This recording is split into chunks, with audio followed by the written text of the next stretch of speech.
So I am really happy to introduce Celia Hodent here. And practice as a whole is really, one of the ideas behind practice is that it's about the intersection of all of the things that make up game design. And we all know that there's nothing that is potentially not included in games, right? There's math and storytelling. There's understanding how people see things and operate. There's being an anthropologist and understanding culture. There's the technology, a lot of the sort of systems design that we've seen. And so it's really a pleasure when we get people that are at the fringes of what we're doing or coming from a different field or skill set that still overlaps with, impinges with, and interacts with design. And I think that for me, Celia is really an embodiment, a very exciting embodiment of this idea that how large game design is. She comes from the world of cognitive psychology. And it's funny because we just went out to lunch, and every time you were saying that to someone, they said, "Oh, what's your research?" And you said, "I'm not a researcher, I work in the industry," right? So although Celia is trained as a cognitive psychologist, she works with designers. She's very clear to say that you're not a designer, but you work with designers. She is a director of user experience at Epic Games. She's worked in the industry for 10 years. At Ubisoft, she worked on titles like Rainbow Six and others. At LucasArts, titles like 1313.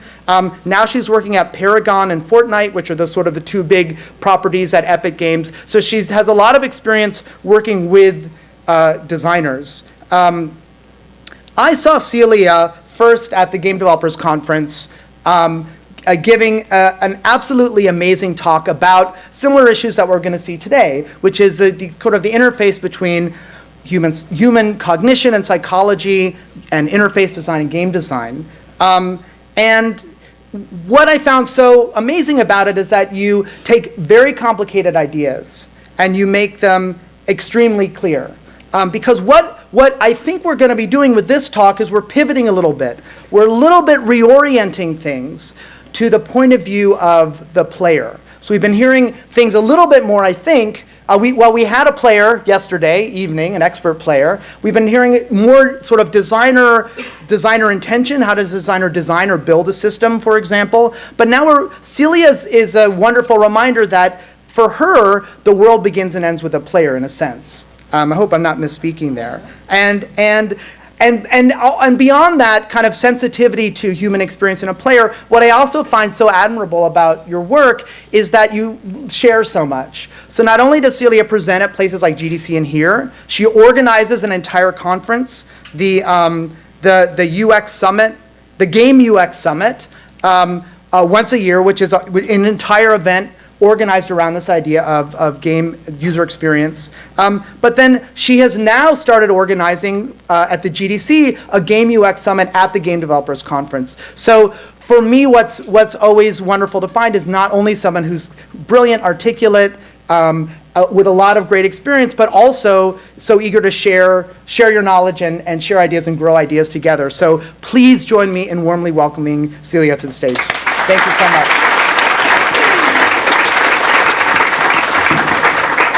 Wow, thanks so much, Eric. This is very humbling. I'm very happy to be with you here. Like you said, I'm not a designer, and so it means something to be here with you and be with these wonderful minds to talk about my stuff. I usually want to start with a little game. Here I might be taking risks because you might know this game already. So if you do, please don't answer it like, "Hey, I know." But if you don't know, if you haven't saw that before, please try to answer the game as fast as possible. So here is one question. A bat and a ball costs $1.10 total. Does everybody knows that? Yes. Everybody? How many of you don't know these things? All right, let's just for a few people. All right, the bat costs $1 more than the ball. How much does the ball cost? Very fast. 5 cents. Good job. All right, if it takes 5 machines, 5 minutes to make 5 widgets, how long would it take 100 machines to make 100 widgets?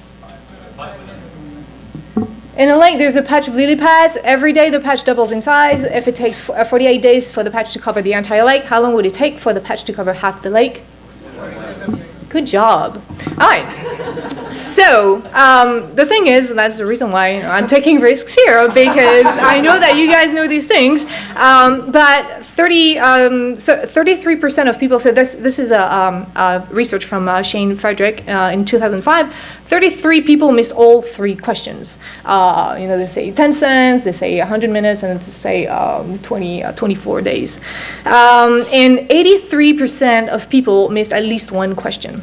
And only 48% of MIT students sampled in that study got it all right. So it's not because we lack logic and we cannot be rational. And probably the first time you saw that, maybe it took you a little time to say, oh, wait a minute, they're trying to trick me. So it's not because we're not logical. It's just because it's less costly for the brain to work in heuristics and to do very fast things very fast, because this is how we survive. And so this is what we do a lot of cognitive biases. This is really deeply entrenched in who we are. And not only you need to know your own cognitive biases as a game developer, but you need to anticipate those of your players, because they are, having these same biases.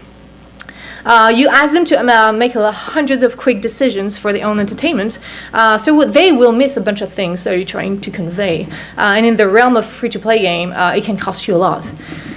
Here's a chart coming from Steam Spy. I don't know if you know that website. It shows Warframe, and this is showing the cumulative playtime of players. It's not linear, but you will see like a lot of people, like you lose about 20% of your players after just in 1 hour. So making games is very hard. The competition is very fierce, and so this is what it's about. That this talk is all about what user experience is. I'm going super fast because Eric was like, "Hey, they need to get into the deep shit like real fast." So I'm like, "Okay, I'm gonna slam it all in. If I'm going too fast, you stop me." But we can go back to the slides later on. But hey. So this is a little definition of user experience, and this is really important because you, as a designer, you're in your bubble of your distorted reality, and your player is coming with his own bubble of distorted reality, and we now know very clearly what is a distortion in reality. I think in the past few days we now clearly understand what it is, but for games it's the same. So the designer has his own mental model and try to bring an experience, and you have the construct of a system, so you cannot really do exactly what you want. You have to apply the constraints. The player is coming with his or her own mental model, own expectation of what the game is, as all codes, and they're not interacting with you. You're not here. You're not shipped with the game. So through their interaction with the system, they have to understand what your design intentions were. And so this is what UX is about, is making sure that your design intentions are the ones going to be felt by the player. And that's the reason why I always want to make sure that saying that I'm not a designer, because usually designers freak out when I'm coming here. I don't need a psychologist. I've been doing that for years. So I feel like an alien usually, hence the first slide. But I promise you, I come in peace. I'm just here to make sure what you want to do is what is going to experience. So UX is about that, and the user experience entails how the person perceives and interacts with a product, and the satisfaction and emotions elicited via this interaction takes its roots in cognitive psychology, human factors, and human-computer interaction. And so this is the reason why we need to understand how the brain works, and usually how the brain learns, because playing a game is a learning experience. It all comes from perception.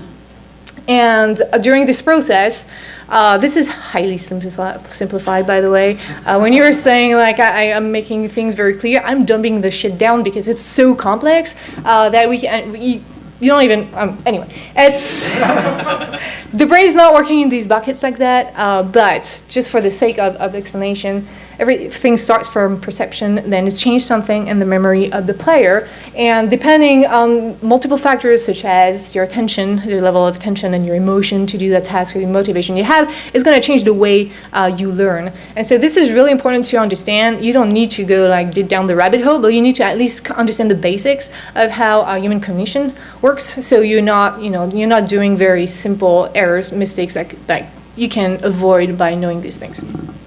So again, it's very simplified.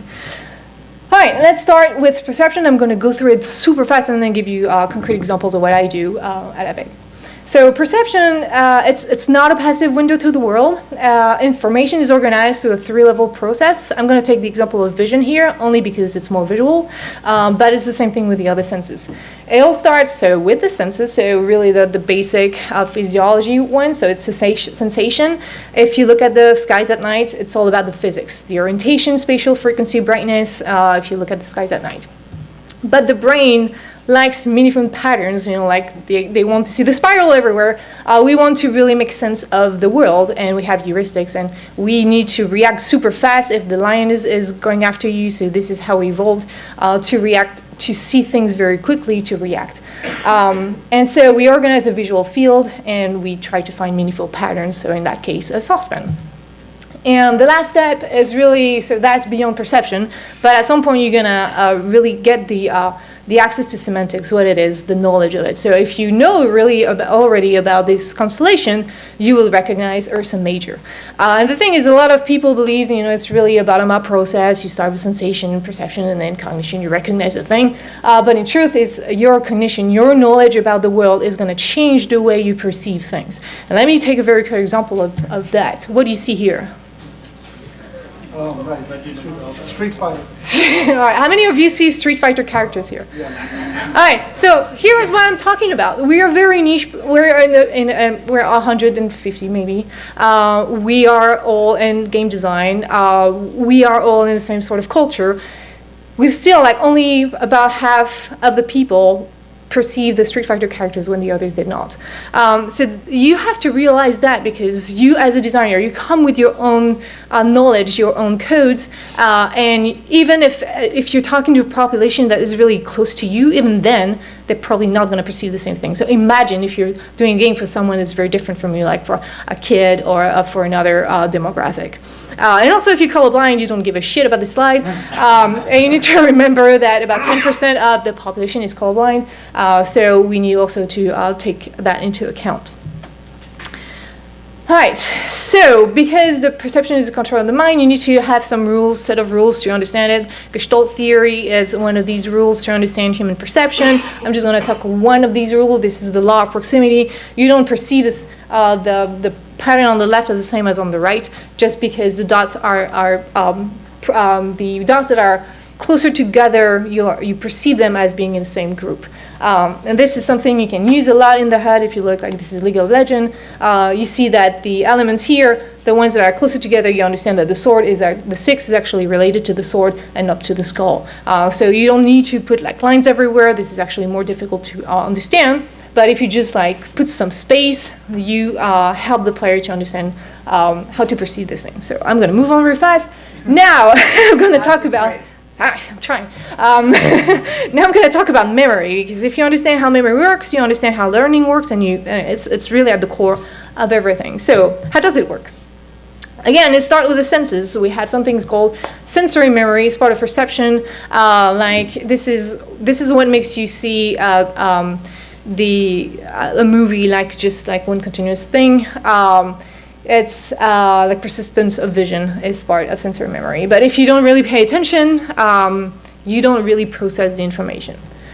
If you do pay attention, you really look at it and you pay attention, it goes to working memory. So this is a short-term memory. It's require heavy attentional resources. I'm going to talk about it a little bit later when I'm talking about attention. But it's short-term, seconds, time of short-term, and easily disturbed.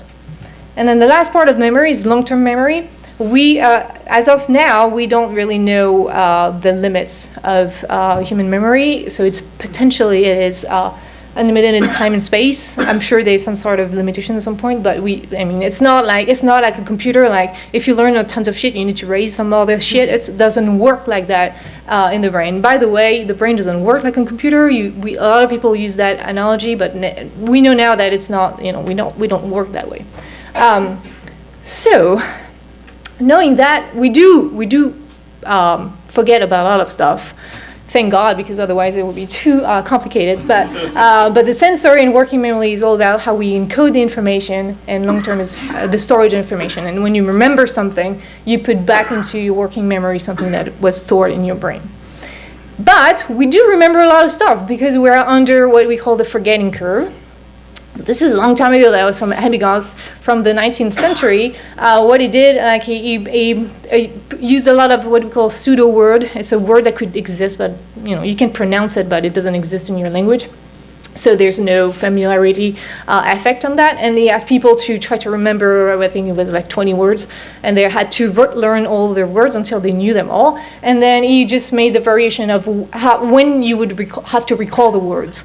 So if it was immediate recall, there's like people at 100%, they remembered it all. After only 19 minutes, so you learn all the words, and then for 19 minutes you do something else and you come back. You ask them the words, you already lose 40%. And after like a day, you lose like about 70% of the content. So tomorrow, don't be surprised if you don't remember a bunch of stuff that happened today. It's normal, but this is really the worst case scenario if it's not meaningful. There's nothing for you to remember it in a more meaningful ways or any sorts of techniques of any kind. So that's your worst case scenario. Still, you need to find a way to make people remember your game, because technically when you play a game, it's not just a continuous experience. You play a little chunk of it and then you do something else and you come back. So this is really important for us. Right, so we have different sorts of memory lapse, because I told you like the brain is about encoding and then storing and recalling the information. So you can have an encoding deficit. If people don't remember something, usually it's because they actually did not process the information good enough, because of a lack of attention or because of a failed elaboration process. And so you need to, whatever you do in the game, draw attention to what's going on, because if people don't process it, they're very likely they're not going to encode it and not going to remember it. Another one is the storage deficit. Information was correctly encoded and processed, but it weakens in time. So you need to repeat the information, even though people learned about it, processed it, and validated that they knew about it. After a day or two, they might just forget it. And the last one is the recall deficit. This is when information is available in memory, but it's momentarily inaccessible, like the tip of the tongue phenomenon kind of thing. So to avoid that, you can give reminders to help people with association to get back to their knowledge. I'm just going to give very quick examples of these three things. For this one is for the encoding deficit. So Fortnite is an action-building game with a lot of RPG elements.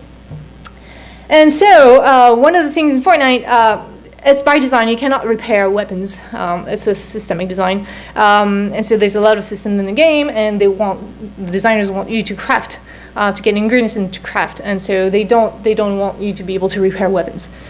So we need to teach that thing, and they struggle a lot, and we're still struggling how to really make people understand that they cannot repair weapons. So the first time what they did No! Your gun's broken. Your drone can't repair crafted items, so we'll need to craft a new gun. Let's search the cave for the resources we'll need to craft a new weapon. All right, so this is the first thing you do. You kill some zombies, and then the gun breaks, and you're told that you cannot, weapons cannot be repaired. Just the voice is telling you that. You could think that, oh, this is enough. We just told them that, so they should remember it. But the fact is, people, even if you make them, the weapon breaks and you tell them you cannot repair weapons, it's not enough of a process to remember. And so people, after maybe 20 minutes, we ask surveys, we ask questions in the surveys. And a lot of people are saying, I'm confused about how to repair weapons. You can't, guess what? So this is a problem when you think, and it's, you cannot make people process everything. Of course, it's complicated. You have to prioritize learning. But if you think that just because you put a text here or VO, people are going to get it, you're wrong. They're not going to get it. Maybe 10% of the population are going to really hear everything and remember that. But most of the players, they're here to get entertained. They're not going to pay attention to everything, especially in the beginning of the experience. So don't count on that. Here's an example of storage deficit. So in that game you can craft a lot of stuff, and so you have a pinning mechanic. You can just I want to craft the exterminator, so I'm going to pin it on my HUD. This is actually meant for you to not have to store what are the ingredients I need, so you don't have to remember it, it's always here on the HUD. Same thing for a lot of games, like Assassin's Creed are very famous for that, and the HUD you have all the contextualized actions you can do, so you don't have to remember, I need to press X or whatever, it's always there in the HUD. So same thing, if you don't have that, like for example we had a part in the game that was not implemented yet, when you had to upgrade, you had to do all these things, and we did not have any pinning mechanic for that because it was a bit different. And you would see the player would go to that menu, look at, okay, it only needed to remember one element and the number next to it, and it would go back and forth because he could not remember that. So we're not good at that, so anytime you can, just give the player the information there so they don't have to remember it. And another one is the recall deficit. So here's an example of how we teach you to craft a weapon. Let's craft a better gun for Ramirez, Commander. Open your inventory and select the gun submenu.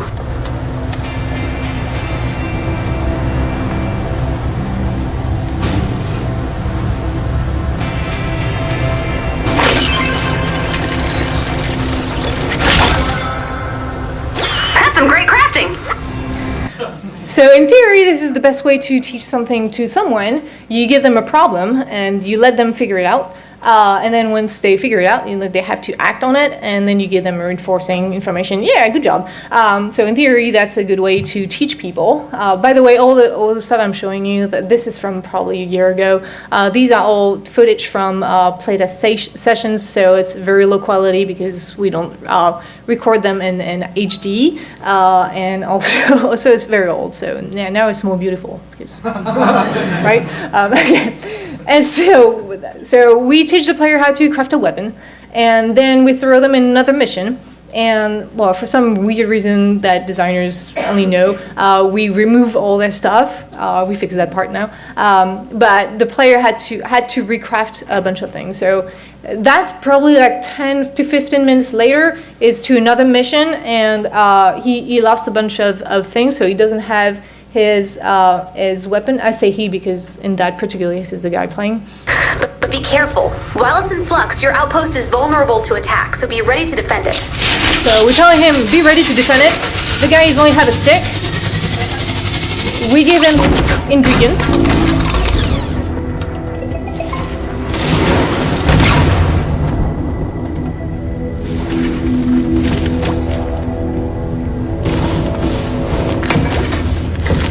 Hoping that with the ingredients, you just think about, use this well.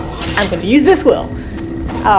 Well, guess what? The player did not use this well, and end up 3 moments later still fighting with a stick all the enemies. It didn't craft them. So, and after when we were asking questions, we were like, I couldn't remember how to get through the craft screen. So it's not because you teach something well in theory the first time that people are going to remember it forever. You have to remind people, and this is something that's very heavy when you develop a game because there's so much stuff that we need to cram into that. The onboarding is not just the first hour in the game. You have to make sure that you repeat some elements.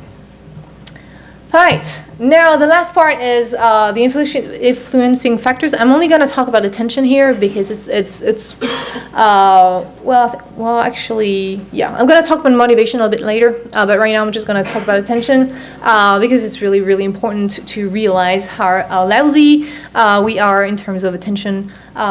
So first of all, attention doesn't work like we scan stuff, like, again, we're not a computer. This is the reason why this is difficult, because it's hard for us to, find something when there's a lot of noise. Rather, the attention works like a spotlight. We're gonna really focus on one thing and really process that thing very well, and all the rest is gonna be kind of inhibit. That's what we call the cocktail party effect in terms of audio attention. Or I'm pretty sure now I don't even show that video with the gorilla because everybody saw it. So that's the thing, you count the basketball passes and you don't see the gorilla there just because you're focused on one action, and it's really hard for your brain to process everything. So we really we suck at multitasking. Which you have to remember that, because everybody say, yeah, well, the others suck at multitasking. I'm good at it, but we all suck at it. And no women, they suck the same at multitasking. We're just better at hiding it.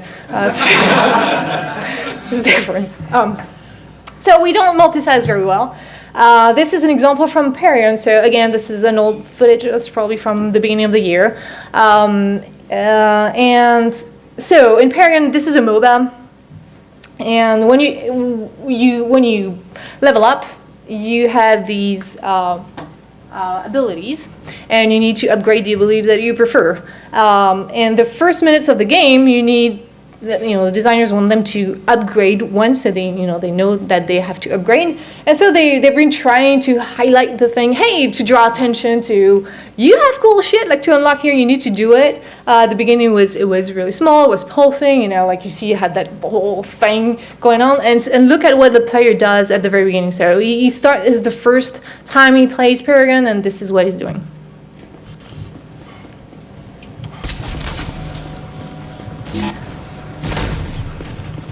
Trying a bunch of stuff, and then, oh, enemies, this is cool, I'm gonna go there. He barely, so the red circle is eye tracking. He barely looks down there. Sometimes he just look at it very quickly, but he's not really processing what's going on. There's too much stuff going on, it's exciting.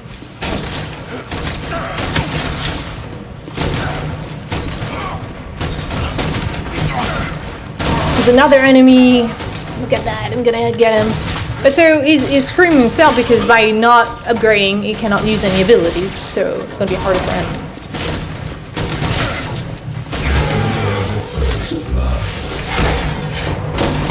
Okay, so this is really important, because a lot of designers have this weird feeling that people are going to figure it out.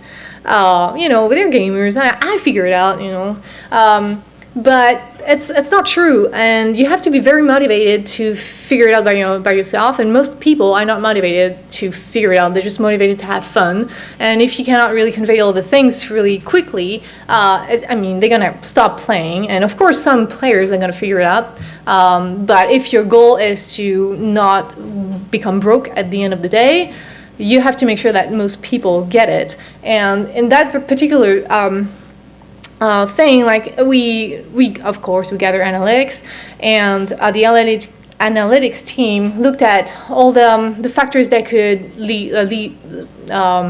lead to churn for the players playing Paragon, and among the most impactful factors for churn, understanding the basics of the game were the most significant. So it's not just like a hippie thing that I'm saying, oh, you need to be nice to the players. If they don't understand the basics of the game, they're gonna churn. And so, for instance, for Paragon, the people were churning, where the people were dying under towers, because because is what we see in UX testing. Usually analytics depend on what you do, how you do it, but analytics is very good to tell you what's going on, but not necessarily why it's going on. And we had a lot of tests before we could even gather analytics, and we were saying to designers, be careful, people don't understand the rules of aggro when they go under the tower. And the designer's like, well, they're dumb, I know it, like anybody who plays a MOBA knows that. Turns out, no, they don't. So you have to get out of your distorted bubble, and this is really what we're doing. We help people to get out of the distorted bubble to see really what's going on so they can fix it. Okay, so just a quick reminder, you have to that's a really basic thing that you need to understand. How perception, memory, and attention works, that they're all very limited. Your own perception, attention, and memory is very limited, and your players are limited in the same way. And these things are really at the core of UX heuristics. So user experience is in the same field as human-computer interaction, which is derived from human factors, which is derived from this. So all the things that I'm going to follow up in the next few slides, I'm going to talk about usability and game flow and these heuristics very quickly again. But it comes from that, from understanding the limitations of our human brains. So, so this is, again, like, big warning, this is super simplified. And this is the model that I'm been using just in the years I've been working with people, especially at Ubisoft. We had a lot of how to theorize that, to convey that to the designers so you can help them and guide them. And I ended up using this model. It's not perfect. Of course, it needs refinement. Of course, it's not precise enough, but it's good enough for you to use as a guideline. So for user experience, you need to pay attention to usability and to what I call game flow, but I'm thinking about maybe using another term like engageability, and then you end up with the bullshit terms. But anyway, it's all about, game flow is all about how engaged people are, how fun they're gonna have, how immersed. It's all the same concept, and I'm not good at that. I don't necessarily care about how you call the things, at least as long as everybody understands what we're talking about. So I call it game flow for now. But this is the sort of guideline that I'm using. So for usability, there's a lot of heuristics that I'm used, especially in web design. So a lot of that are coming from Nielsen. So Norman and Nielsen are really like the first ones who talked about all these things and to wide population. Don Norman actually was there, a keynote speaker at the Game York Summit. I was geeking out. Yeah, that was pretty cool. And Nielsen is more the usability guy, where Donald Norman is more like the UX design guy. And so I'm just reusing, readjusting these things just to talk to the designers. And so signs and feedback is more like informing the system, informing the player what's going on and what it is doing. So I don't have the time to go through that all, but it's just to show you like globally what the framework I'm using is about. So I'm just going to use one example in usability and one example in game flow. So game flow is more a tricky concept because it's less of a hard science than usability, but we're starting to understand a bit better how perceived pacing and motivation and emotion works. But let's start with the usability part. I'm going to talk about something that affects form, fullness, function, and signs and feedback, and how people understand the interface. I'm going to talk about affordances. I have no idea. I just find the picture cool. But yeah, so you have 4 kinds of affordance in UX design. You have physical affordance, cognitive affordance, sensory affordance, and functional affordance. So the physical affordance is a feature that helps user in doing a physical action in the interface. Example, a button that is large enough that you can actually click on it. Cognitive affordance is what enables you to think, learn, understand, and know about something. So an example is a button label that helps users know what will happen when they click on it. Form, fullness, function is a cognitive affordance. Is make sure that the form is going to inform you about the functionality. Sensory affordance is a design feature that helps users sense something. For example, label font size large enough to be discerned. And functional affordance is a design feature that helps user accomplish a task. Example, a sort functionality is in an inventory is a functional affordance. So there's a subtlety. The perceivable part of an affordance is a signifier. Don Norman is super clear about that. So as a designer, you actually care about placing signifiers to enable the players to perceive the affordances. Because I don't really care about how we name things. I'm just going to talk about affordance here. But in reality, we talk about signifiers. So an example for physical affordance is, as like your gaming mouse. It's the ergonomy of it is helping you doing the things. And another example for mobile is what is comfortable to reach to tap on the elements. So this is physical affordance. Cognitive affordance is how like the things you can show to the players a form, following function, so they can understand what is it. Like for example, in Fortnite, you have 3 different materials to build: wood, brick, and metal. And so we use these little icons to tell you how many of each you have. This is a like the symbols that we use is a way to show cognitive affordance. Now, here's the trick.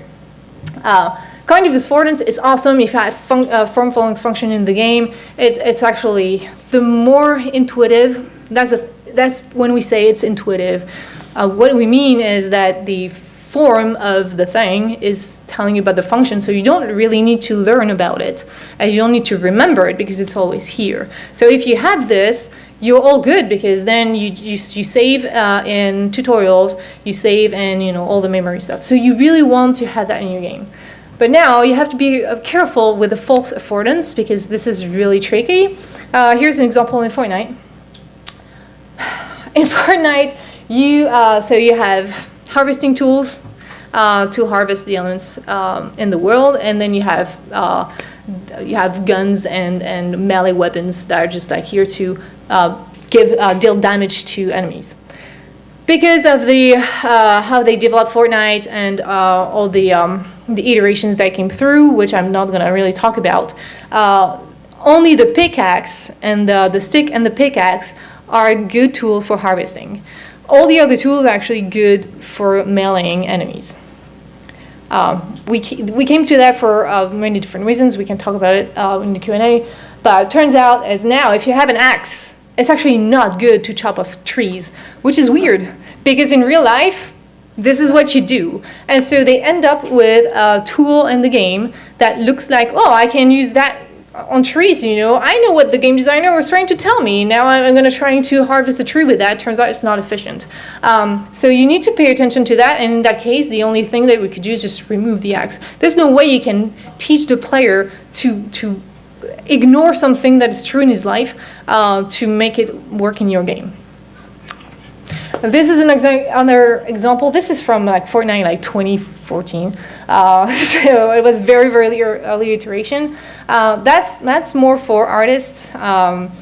This is also very tricky when you start to do a lot of assets in the game before the game designers actually figure it out. And you end up with assets that actually go against the understanding of the gameplay. Here's an example. In Fortnite, we have a lot of cool assets. It's a very lively world. And the artists, they had that asset. This is just a decoration asset. So you have the spark, the electrical spark. It looks super cool. The problem is that the designers were testing a mode where you need to connect a generator to a machine.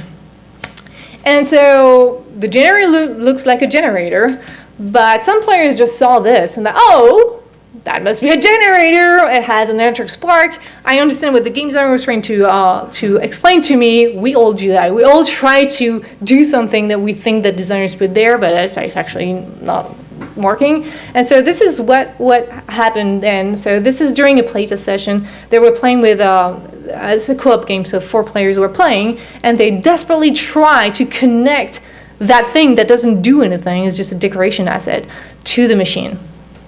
Only 30 seconds left!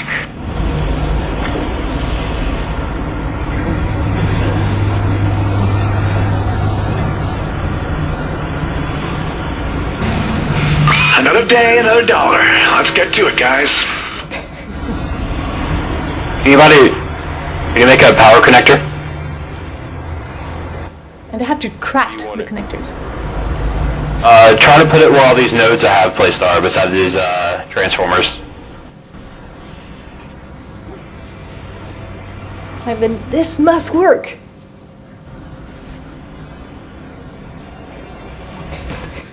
Yeah.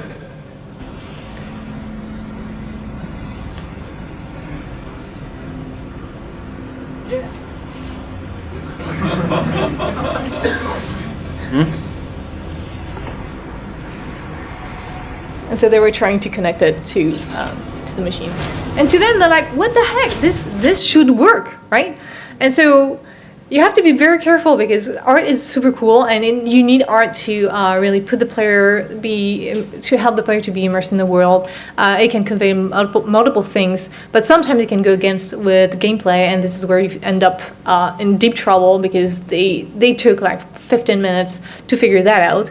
In real life, out of the lab, they're gone, and this is bullshit. What the fuck is that game? They're gone. You lost them, and so this is the risk, and you have to calculate the risk. What do you want to do with your game? I have to move on. Okay. All right. So sensory affordance. So you don't actually can see this. All right. I'm going to go very quickly on that. This is a little signifier telling you, well, you cannot really Oh man, this is gonna be too. All right, you sure? You say that and it's right before you're like, come on, Celia. So which one is it? Yeah, conflicting information. All right, so you have a signifier to tell you. You can put some workers in your buildings in Fortnite because it's an RPG game, so you have a meta game that gives you buffs and stuff like that. But the problem is there's just that little thing that tells you that this worker is already attributed to another building. And so that was really funny because we had a player it wants to put someone in his hospital. Wow, I want to add a chief in my hospital or crew, whatever. It's like he's selecting a worker that's already assigned to another building, and then he goes back to that specific building. He's like, oh wait, didn't I have somewhere there? And so he puts the same worker. He put it back in that building, and so you would see him like go back and forth, and it's like what the heck is going on? So for us, because we have all that reference, it's really easy to understand before the player is completely lost. All right, functional reference. I'm going to skip. All right, game flow. I'm mostly going to talk about motivation here. We all know what the flow is about. It's about, the right level of challenge. But if you want players to care about that, you need motivation. And this is a really good example that I use. Is from developmental psychology. It was Jean Piaget trying to understand how children understand numbers. And so he was using tasks, and this is one of the tests he was using. It was using tokens. He had 2 lines of tokens, and he asked the kids, so on which line you have more tokens? Turns out until 6 to 7 years old, kids would say, well, it's the bottom line because it's larger. And so they really did not have a concept of, counting 1 to 1. And so Piaget was like, well, they're probably a bit dumb. They don't really have a concept of number until 6, 7 years old. Until another psychologist called Meller just changed one thing in the task. He put candies instead of tokens, and he was asking the same question to the kids and saying, well, pick the line where you think there's more candies and it's going to be for you. Turns out, succeeded at 2 years old. So, motivation is really important because if you care about the task, then you're going to put more attention to it, process it better, and so retain it better. So for all the really core mechanics of your game, you really want to motivate the players because otherwise it's not going to work. This is the framework for motivation. You have the rewards, but also intrinsic motivation is really the most important to motivate people. This is self-determination theory. We don't have really much time to look into that. But understand that there's a lot of different ways to motivate players. You have the drives that we're trying to hide. It's all about power seeking. I want the biggest weapon or whatever. You have the brain pleasure center, like the blind reward circuitry. There's used a lot in gaming. But for us, there's a lot of interesting motivation that is really important, like but make them feel competent, autonomous, and feel some relatedness with other people. This is really important. But because I don't have a lot of time, I'm actually going to skip a little bit of that. But if you want to motivate people, you need to tease them. You need to show them, hey, like in Zelda, they do that a lot. You see something like little poles, you're like, what is this? And you see a pole next to a big chest, and you're like, I don't understand what it is. And then you get the grappling hook, and this all makes sense. Now you understand how I can solve that problem and get that cool chest. And so usually this is really important in game design. You need to show the problem, the lock, before you give the key. I'm sure you guys know that, but sometimes we forget. And it's really important to do that if you want to tease players. This is like, for example, in Fortnite, again, you want to teach them how to build. And so we put them in a situation that, well, they're in a pit, and then to get out of the pit, and you see a cool chest over there, and so you're motivated into finding a way to build your way out. So always start with why. It's really important, like for your core mechanics of your game, put the player in a situation where there's a purpose for them to learn that new mechanic that you want them to learn. And you need to prioritize learning. This is sort of the tools that we're using as designers. Hey, so what are all the mechanics, systems that you need the player to really understand? Prioritize them. What is Fortnite? What makes Fortnite Fortnite? Because if it's about building, scavenging, crafting, and if people really, it's difficult for them, we're gonna have to put them in a situation that they learn about it. Because if you don't do that, most players are not gonna figure it out, and you're gonna just lose a bunch of people just because of that. So you need to think about the onboarding and all your mechanics very, very early on, because otherwise you end up with just a bunch of text that you give to the player, and you're gonna just like cross your fingers that it's gonna work, and most of the time it doesn't. Sometimes it does, but usually it doesn't, so don't count on it. And the last thing I really wanted to talk about is, so it's really important to understand cognitive limitations, like all that we talked about, especially our cognitive biases. We have a lot of cognitive biases. This is like a codex representing all the biases that we have. So we believe that we have an accurate perception of the world, that we have an accurate memory, that we can multitask. We believe we are in full control of our decisions, that we can understand others, that we are logical beings. It's a lie. It's completely a lie. We are fooling ourselves, and you need to realize that.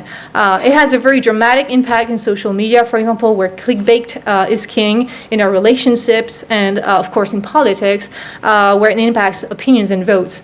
It has certainly also an impact in game development. Don't believe you will make the most logical and efficient decisions during your process, because you won't. Don't assume that your audience will understand all of your design intentions, because they most likely won't, unless you use a careful methodology and principles to guide you along the way and act as your safeguard. And this is what UX is about. Thank you very much.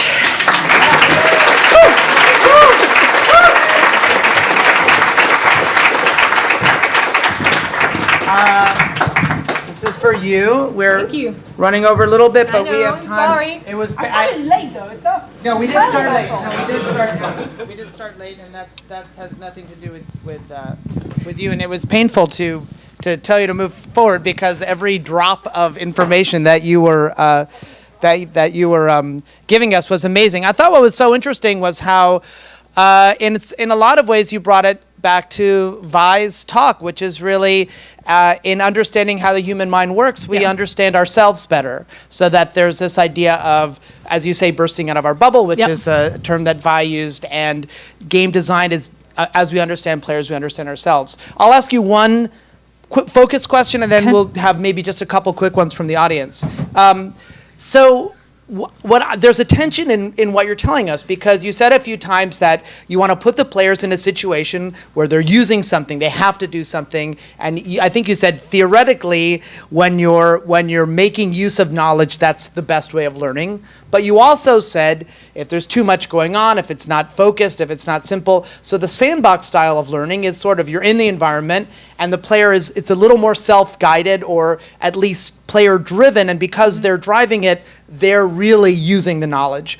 But the other model that's implicit in some of the other things you said was treat them like an infant, right? I did not say that. No, but I implied. No, she did not. Cognitive say that. bias right here. Okay, yeah. I'm projecting on myself.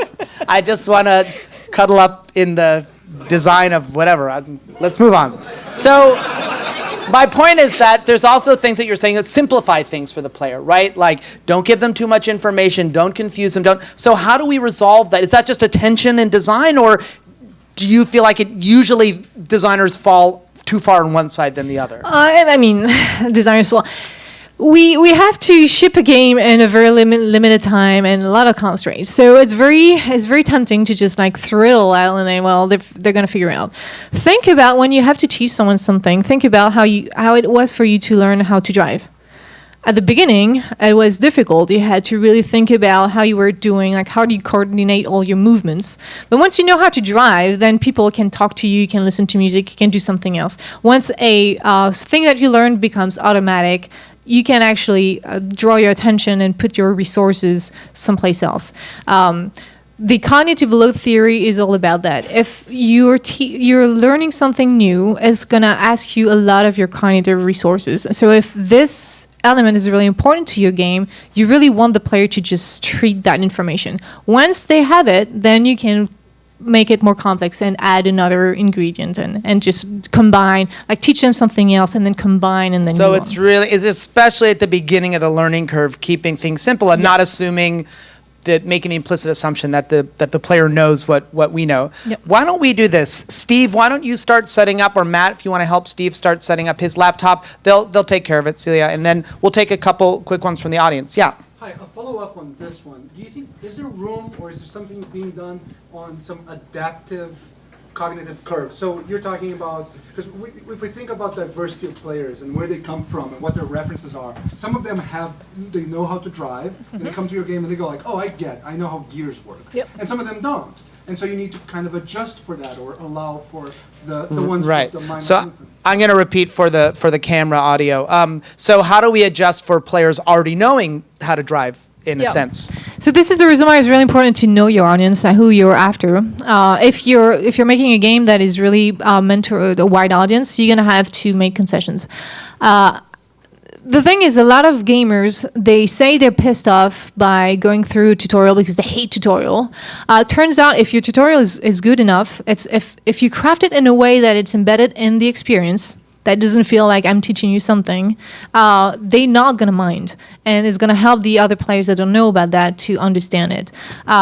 So you can do that. You can do also, depending on how complex the mechanic is, if it's just about teaching about shooting, like most gamers know about that, you can make it a dynamic just tutorial tip in that case. You can just, like, if the player do it by himself, then you don't have to put the tip. If they don't do it, then you pop up a tip. So this is the reason why I was showing the prioritization thing. You can list all the mechanics. If it's something that most gamers get for your audience, you can just make it a dynamic tutorial. If it's something that you can feel that it's a bit different, you really need to have a specific experience around it and make it that it's motivating for the player to go through it, and it's not just like being bossy about it. So if you do that, then the gamers are not going to mind because it's Right. still fun, and the others are going to learn. If you about don't know it's healthy food, then it's going to be delicious, right? it. Sort of. Yeah. Yes. Go ahead, Jesper. So you're using two different frameworks, like the usability UX framework, which is about making kind of moving the system, right? And then like the game flow, which is a bit more having the environment of the system sort of challenge. And so does it come up in practice, like this question of what should be easy, what should be hard? This kind of framework is kind of one different thing. So just wondering how you talk about it, or you explain it. Right. So the question is about the maybe the potential conflict or friction between a usability and a UX framework. I don't see any conflict here, actually. So the thing is, we're not designing a tool, we're designing games. And so if a game is super usable but boring, it can be like top-notch usability things. They're not going to keep playing. So we have to think about what makes games fun, and this is what the game flow immersion kind of thing is about. But a lot of stuff about immersion, I didn't talk about it right now, but about game flow or game feel, all these things are also tied with usability, because if you don't understand, or competence, let's say the example of a competence, if the players don't really understand the interface or don't understand what that object is doing, don't understand that you cannot chop off a tree with an axe, then they're not going to feel competent in the game because they didn't get it. And if you don't feel competent in the game, you don't feel that you're mastering the game, this is going to impact your motivation to play, and this is going to impact the game flow. So it's not at all in conflict. It's just another, it's more the meta level of how you can engage players and understanding that level. But it goes with usability. It's a great question because it demonstrates the kind of the complexity of the problem that we're facing. It's really scales from micro We're to just macro. scratching the surface. Please join me in thanking Celia Hodent one more time Thank for an you so amazing much. talk. Amazing. Thank you so much.